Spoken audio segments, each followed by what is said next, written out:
It seems the workforce has really changed, and we need to change with it. There are so many challenges, and so how do you deal with it? And this is Chick to Chick.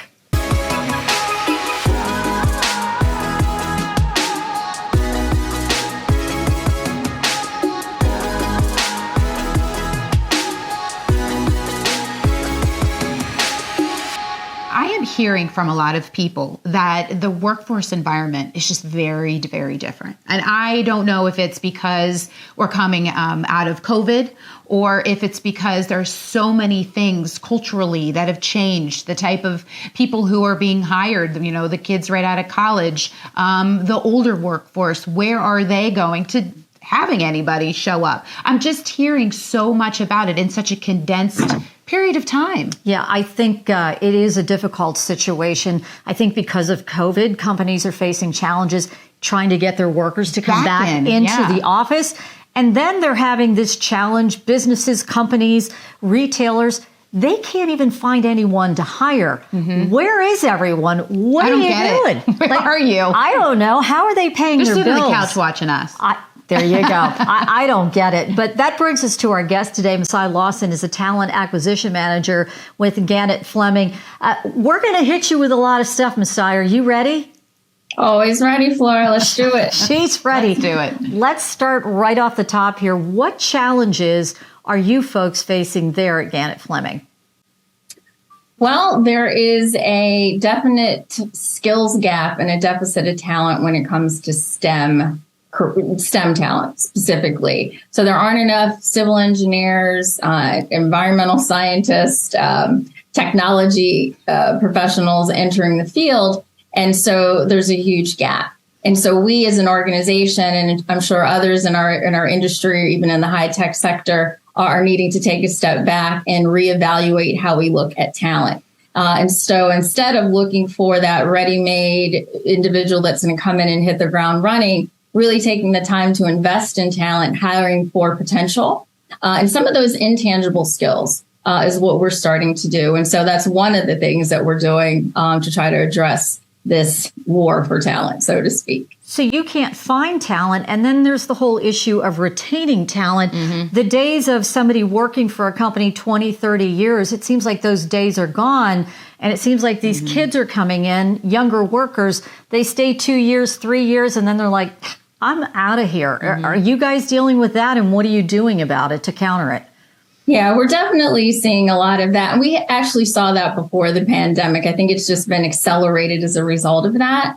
We're leaning into a lot of data to really be able to glean a better understanding of why people are leaving. Career advancement, career development is a huge thing, as well as learning and development. Are you investing in me as an employee? And so we are taking steps to develop programs where we are very deliberate in trying to retain talent. And even then, I will tell you that don't expect to get somebody to stay with you for 10 years. If you get 5 years out of these people these days, you're doing a great thing. I'm a Gen Xer. I'm a Gen Xer. Yes, I have to XYZ. Anyway, I'm a Gen Xer. But I work with millennials. We work and obviously hire them and work with Gen Zers as well. This is a generation that was raised on iPads with headphones on their head, have a very different mentality when it comes to coming into the workforce. They grew up going to soccer games, getting trophies if they lost, and also getting constant affirmation, which is what, again, are you investing in me?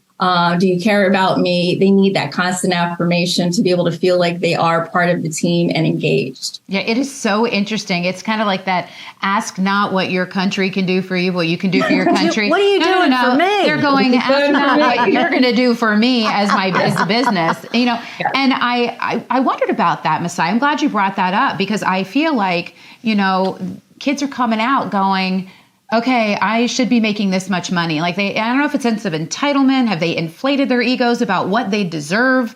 I don't understand. So I like how you said, you're essentially grooming people for a position versus they're coming in going, this is exactly what I can do. I think that's not a bad idea because maybe you're finding some untapped talent because you're looking at it differently. Would you say that could be a positive? Definitely could be a positive. And it actually also helps when we look at expanding your talent pool to be more diverse, right? And so most of us like to hire people that look like us, that sound like us, but we don't have that luxury. The demographics in this country are changing. And companies, large corporations, small corporations, all have to change with it.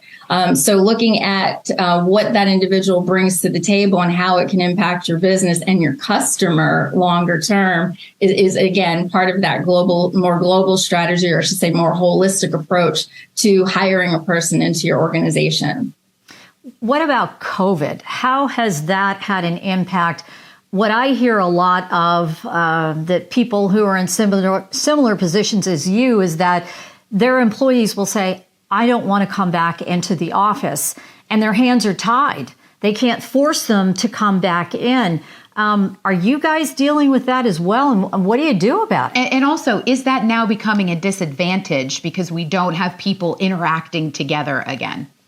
Oh, that's a really good question, too. So, during COVID, I think companies did a really good job of adjusting and adapting very quickly going into sort of a virtual environment. And employees became very comfortable with that arrangement. But they also became comfortable because their leaders were vulnerable, right? We were all in a situation where we didn't know what was going to happen. And so we experienced that together. Now that we're coming out of COVID, at least we think things are going to get somewhat back to normal. Employees don't want to lose that. They don't want to go back to the status quo. They want leadership that is engaged, that is empathetic, and, actively listening to what their needs are. For, I think, a company to be successful, they really need to be focused on the engagement of the employee. Now, we keep hearing this term, the war for talent. I will tell you that the talent has won the war, and we just need to suck it up and make adjustments and change. We have done that.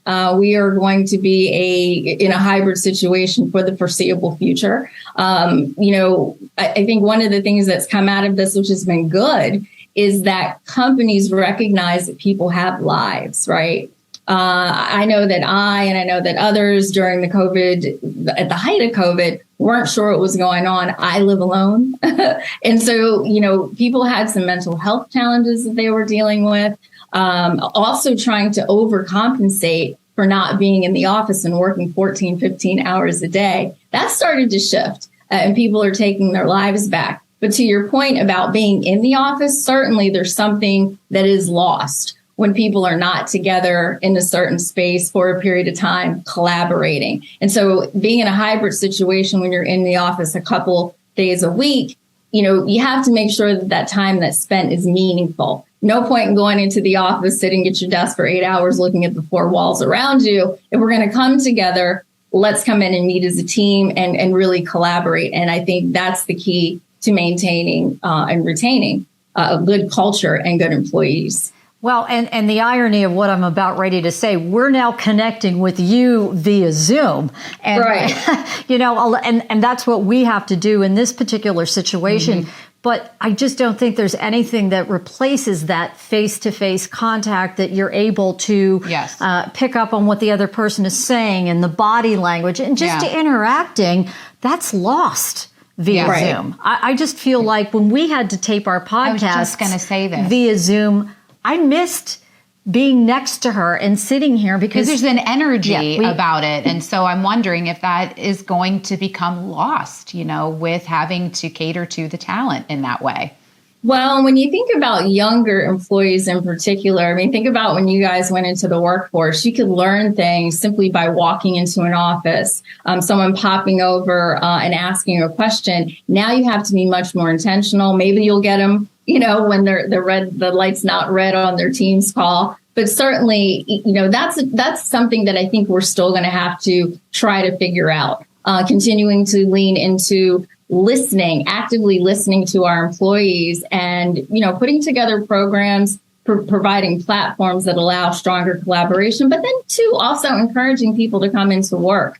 I really, I love the hybrid piece. I like being able to go get my laundry or run to the grocery store if I need to in the middle of the day. But to your point, you miss those cues and also building trust with each other. That's really hard to do when you're looking at each other through these little tiny boxes and screens on your monitor. So, again, I don't think anybody's figured it out completely. But again, I think a lot of companies need to start looking at the employee more holistically. Not just what you can do, what your skills are, but what do you need? And allowing people the space to have conversations about mental health and sort of normalizing those conversations as opposed to making it sort of a taboo conversation to have, because we've all experienced it in the past 2.5 years. And I'm kind of teeing this up in the whole conversation we have with pronouns. I've just seen that a lot lately.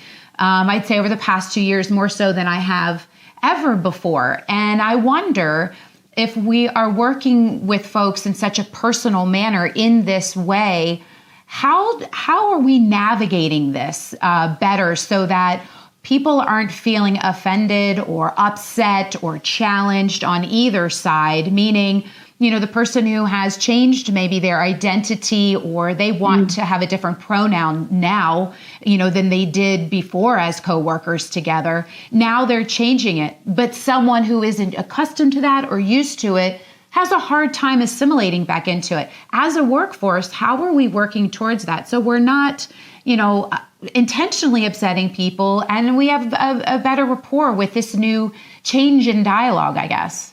Yeah, this is not an easy challenge to tackle by any stretch of the imagination. But, at the end of the day, the more engaged an employee is, the more sense of a belonging they feel to your organization, the more productive they're going to be. And that ultimately impacts the bottom line. And so as uncomfortable as possibly leadership or middle management might be with this gender fluidity or people wanting to be referred to as maybe a pronoun that they weren't necessarily born with, they're going to have to learn. We have actually 4 employee resource groups at Gannett Fleming. One of those is LGBTQ plus ERG.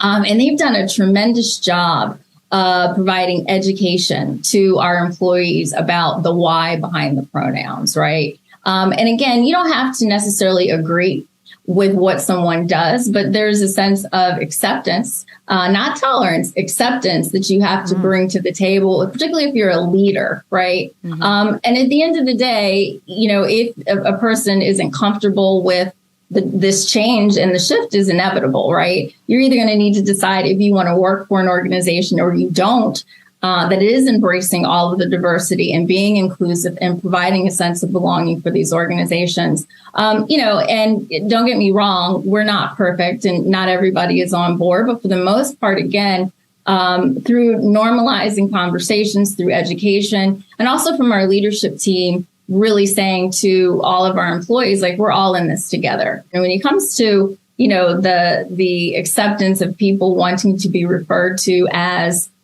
maybe something that they weren't 3 or 4 years ago, you either accept it or you don't. There's sort of no in between. If you want to work for an organization like Gannett Fleming, again, you don't necessarily have to agree with it, but you need to come to the table and respect each other. This is all that we ask. Masai, thank you so much. Really giving us an interesting perspective on what companies and businesses are going through, because there really are a lot of challenges out there. So thank you so much for joining us on our podcast today. Thanks for having me, guys. Thanks. Great to see you. Thank you.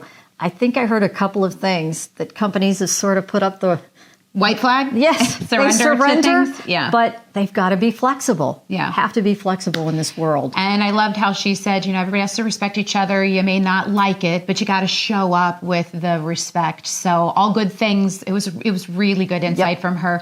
We appreciate you being with us today. We hope you'll go over to our YouTube page, like and subscribe to Chick on YouTube until we are back to chirp about another topic.